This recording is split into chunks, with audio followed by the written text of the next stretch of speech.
Ladies and gents, it's Thursday afternoon, 29th of April 2021. Let's discuss where the bullshit begins.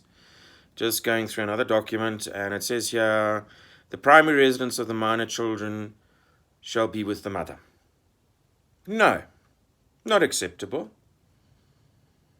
Okay, I'll tell you why.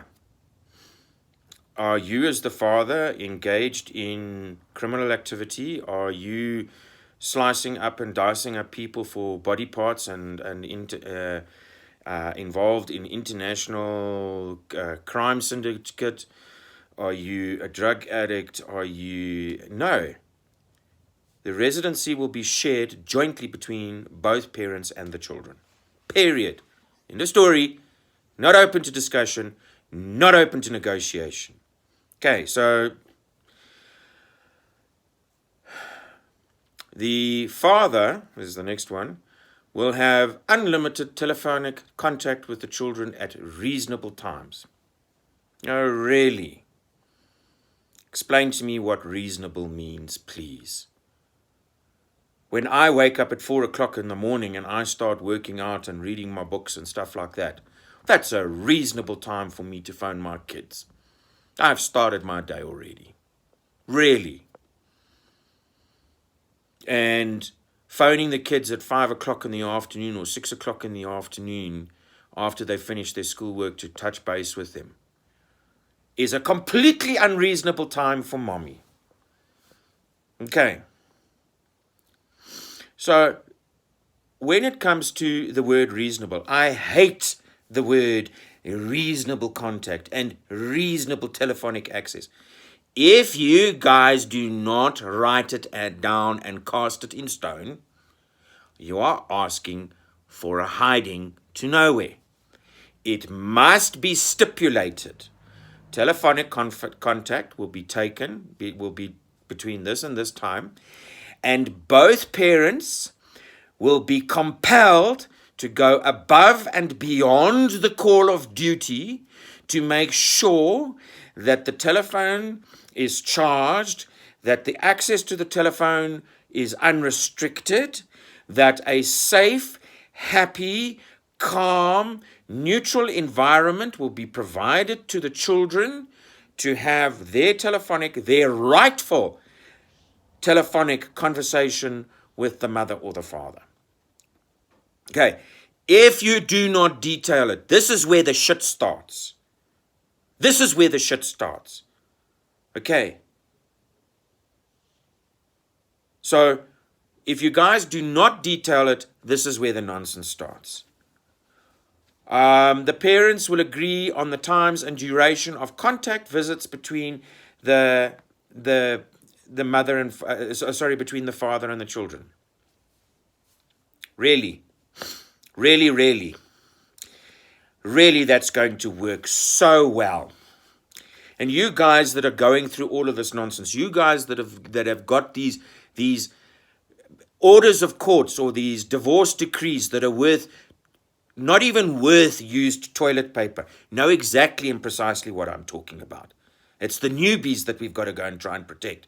No. You will have contact from such and such a date to such and such a time to such and such a time. The parent where the children will be residing at that point in time, okay, will be responsible for collecting. So if the children are coming to your house, Dad, then you will collect them. When the children need to go home, Mommy will collect them. And I'm not interested in this bullshit, oh no, we mustn't place an undue burden on Mommy. Really. So you're quite happy to place an undue burden on Daddy, but Mommy mustn't bear the same burden. No. Okay. So, guys, this is the kind of crap that starts with it. It's things like purchasing of clothing. Oh, no, Daddy must pay for the reasonable amount of clothing. Oh, really? Well, I want my little Johnny in Gucci clothing, and he must have 92 outfits for the month, and he must have, this is the designer jeans that he must have, and the designer shoes that he must have. No. It's joint equal shared, 50-50. Work out how many, I probably buy a set of 7 underpants each year, and I'm not growing. So we need to take into account that the child is growing. So maybe you might need to buy 2 sets of underpants and socks. And, the kids, I mean, like, one minute they small and the next minute they're towering over you. So yes, they are growing. So we need to be cognizant of the fact that the child is growing. But at the same time, guys, if you do not stipulate that you are responsible for N amount of socks, N amount of shoes, N amount of underpants, N amount of stockings, N amount of t-shirts, N amount of jerseys per year, please watch this space where you will be.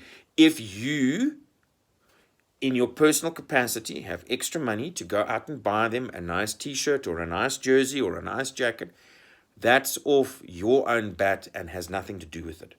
Okay. But if you guys are going to run with these arbitrary bullshit orders of courts, parenting plans, bullshit bloody divorce decrees, this is where the shit starts, guys. Because there's nothing, I mean, like, what? Reasonable telephonic contact, really. And I can tell you now, you'll be phoning at 5 o'clock and it'll be okay for the first 6 months. Mommy will come home from work one day, have the shits with her boss, and then take it out on you, and that's where the shit starts. If it's not detailed, if it's not stipulated by line item, this is where the crap starts. You guys have got to get specific. You've got to drill down to detail in your, and don't let your lawyer tell you otherwise. Because I tell you what you do, then very quickly you say, right, Mr. Lawyer, that's fine, that's perfect, that's 100%. You and I just sign a quick contract here that they will be automatically responsible for all future legal costs if this goes pear-shaped. See how quickly they change their mind. See how very quickly they change their mind. If you do not detail it, if it's not written down, it didn't happen. It's that simple, guys. Okay. Please like, share, and subscribe the YouTube channels. Please join the class action suit. If you need help, it's info@f4j.co.za or www.f4j.co.za. Love to you all. Take care.